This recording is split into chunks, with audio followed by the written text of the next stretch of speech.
Hi, my name is Josephine, and for the past 16 days, I have literally forgotten what a social life is. Reluctant runners-up.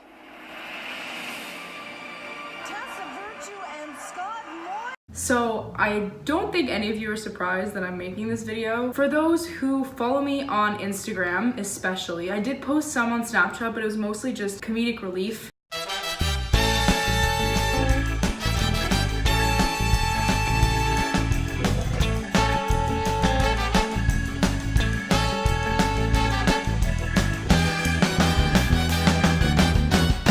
And 36th at Bormio.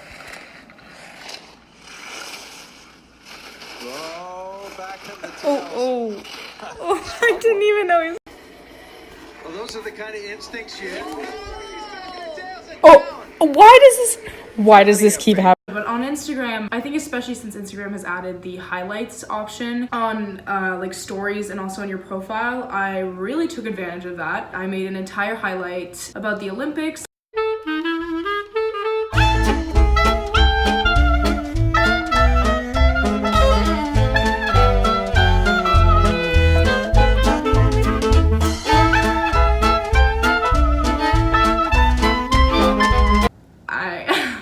So that was pretty much my life for the past 16 days, and I thought I would share my opinion on these Olympics because the video that I made was kind of like me knowing what Pyeongchang would be like, so now this is more me reflecting on this Olympic. So if you want to hear me talk about my thoughts on the Olympics, as if you haven't heard enough already, please stay tuned. Don't forget to subscribe and like this video. Also, I'm sorry if I keep playing with my hair. My bangs are just really annoying and they just keep falling in my face, so sorry. Let's go. So my first thoughts are Pyeongchang did honestly an amazing job. Not saying this as if I thought that they wouldn't. I didn't really know what to expect from the opening ceremonies, even like where they would be doing a lot of the sports. I was not aware of Korea's topography in any way, so that was really interesting to see and really cool to see. They were definitely blasted with crappy weather. Apparently the winds were really bad. It was ridiculously cold. So, you know, there was a lot of that people were saying was not great, and I know a lot of sports were rescheduled, so I mean, like, that sucks, but it's not like Korea can really control the weather. I loved the closing ceremonies. The musical sequences were so cool, like that part where they had like the electric guitar and like kind of rock metal vibe with like the really traditional Korean instruments. Like, I thought that was so cool. I thought that little boy who sang the Olympic like anthem was amazing. Like, that was beautifully done. I was happy and excited to see the Beijing thing happening. Like, it was cool to see that. I did post on my story like, see you in 4 years, literally, like, as in like I want to go to China in 4 years. But on the Canadian standpoint, this was our best Olympic, which I know a lot of people don't realize. A lot of the big kind of headlines, I guess, are that we lost to the States for women's hockey. I don't want to talk about it.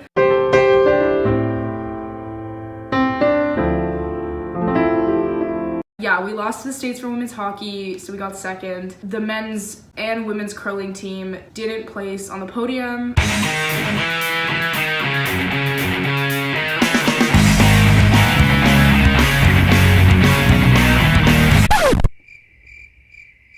But overall, the best before that we had gotten was 26 medals at the Vancouver Games. This one was our best one. We got 29 medals, and I mean, that's really cool. Like, I just remember almost every day we had gotten at least one medal.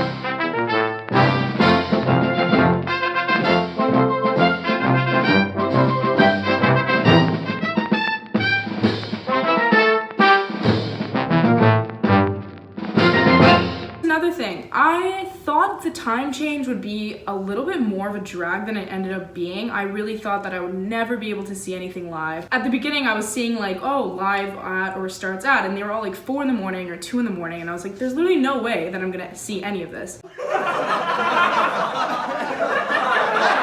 But as there were more sports and events that they were broadcasting, there was a lot more that was like at 7 at night, 8 at night. I ended up actually seeing a lot of them live. You already know I have a bunch of clips that I will be posting throughout this video. Me in 4 years is gonna be embarrassed, but also me in 4 years might even be worse. So I say 4 years as if I don't watch the Summer Olympics and I don't get as invested. In 2 years, literally in 2 years in Tokyo, I will be as involved. I'm even trying to see if there's a way that I could be in Japan for the Olympics. I know I'm not gonna be able to get a job because most of the jobs are ones where you would normally need to speak Japanese, which makes sense. For these Olympics, the standout moments for me were probably, first one was really cool was to see Mikael Kingsbury win gold in moguls because the last 2 moguls were also won by Canadian Alex Bilodeau, whom I have talked about, and that was really cool just because the last 3 now moguls have been given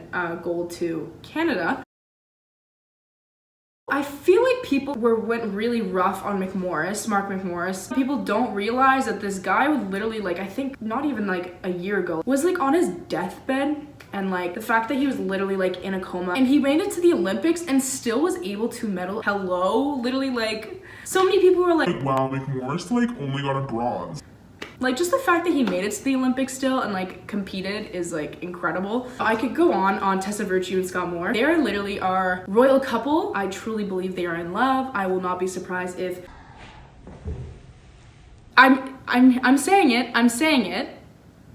I would not be surprised if at one point they say that they were dating this whole time, or at least since like a certain amount of time, and they had to keep it secret. I'm saying it now. Like, that was their last Olympics. Like, I'm sad. It was beautiful to see them skate, do their thing, be who they are, and they did an amazing job.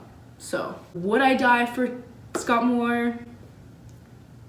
Yes, I would. It was funny during the Olympics because of the fact that I was so invested in the Olympics. Like, a lot of my friends, whenever I'd see them, they're like, hey, how are the Olympics going? Hey, you wanna tell me a little bit more about the Olympics? and then my sister was equally as invested and would send me updates on different sports because she's in Australia, so she is much closer time-wise to what's going on in Pyeongchang. She was able to tell me a lot of sports that were happening that I wouldn't be able to watch live, so I would wake up to a lot of her text messages being like, oh, we did this. She also like introduced me to another very attractive Olympian. His name is Scotty James, and he's beautiful, but also like I literally went on his Instagram and like he has a highlight Insta story of his girlfriend. So I was like, why would you introduce me to a man that is already taken?